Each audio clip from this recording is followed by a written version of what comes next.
is Austin from The Body Curious, and I'm going to be continuing today on my talk around ancient Western medicine.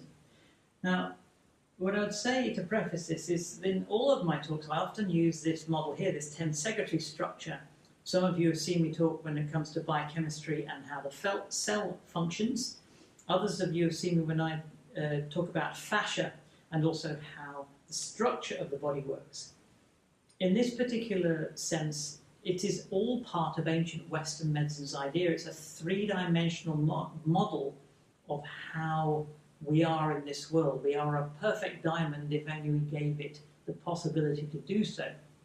And it is constantly under stress or tension, and there's nothing wrong with that. It is required to keep its shape. Obviously, if it gets too much tension one way or the other, then a problem happens. So when it comes to ancient Western medicine, the idea is to somehow keep us somewhere centered. So this model is, we start off with where I left off, which is the basic ancient Greek model. And this is overlaid now with some of the ideas that came out of Persia and ancient Egypt. And so the realm of the sun, this half here, which is the pathway of the sun from sunrise to sunset, was seen as being the physical or external world. And then the pathway of the moon from sunset to sunrise, through midnight obviously, is the realm of the mind or imagination. And this, again, is very practical and sensible as we do an awful lot of external physical activity in the day, and then we tend to withdraw, become quieter, and go within. And when we dream, there's quite a lot of processing going on within our mind. There's still activity. It's not as if there's no activity in one and not the other. It's just where that activity is going. And this is the flow of the spirit, or the energy, if you like, in our systems within the world. And so there's more lunar activity at night, and there's more solar activity in the day. And this applies also through the year. Through seasons, we have spring, summer, autumn and winter. Now, in the modern world, we tend to be thinking that we must do something to rectify a problem, whether it's a sickness or a disease, and we can use physical drugs, or we need to address it by doing something. Whereas actually, in the ancient world, they said, well, actually, this idea of we need to mimic Mother Nature is that during the autumn and winter months, Mother Nature naturally withdraws and becomes more silent and still.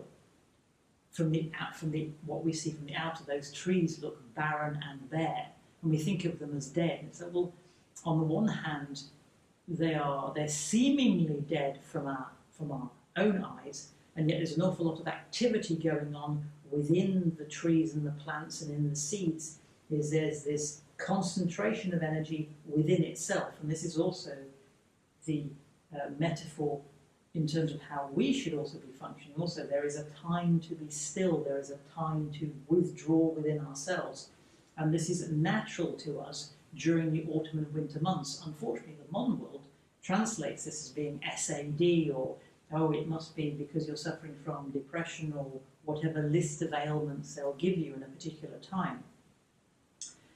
And these are labels which the ancient world wouldn't have used. They would be looking at, okay, what is the influence upon you? There is the influence of the day and the night, there's the influence of the food you eat, there's the influence of the season, and they would even go as far in terms of there's the influence of the planets and also the stars. In this particular talk, I'm not going to be addressing that because that's a step too far, I think, from the modern think at the moment. So, bear this in mind, is that it wasn't locked in time in terms of, oh, it was 6 a.m. and 6 p.m. It was whenever the sun rose. So in the summer and the spring, the days are longer, so sunrise and sunset are quite early and quite late. Conversely, in the winter and autumn months, the sunrise and sunset is actually very short. The pineal gland in the brain is a little grain-like structure that is sensitive to light. It responds to light, and it basically tells the system to either release melatonin or not to allow us to sleep better. So One of the things you might ask yourself, and this is becoming more and more common in what's called the blue light theory, is the exposure to these false lights after the sun has set is actually interfering with our natural sleep pattern and also interfering with our mind health, our mental health is being affected. Whereas in this particular structure, the idea is it should be a constant flow, it should be moving. If we're getting jammed into a particular mode, it can become unhealthy, and if continued over time, it will interfere. Now, just think about this realm here is from sunset to midnight is the realm of melancholia. We might call that depression, because we are naturally withdrawing, we are naturally, let's say, in a sad state. It's not necessarily wrong or right. Our body needs to process, otherwise we can't be happy all the time. We are supposed to have this ebb and flow. If we're extending this natural sunset time, then it's interfering with this space of processing, and this will affect mental health. And it's kind of like a bill. The bill builds up, is that this area needs to have a certain amount of time. It's a bit like having the seasons but having no autumn. All the plants need to go through that process. If they don't, they'll become an unhealthy plant.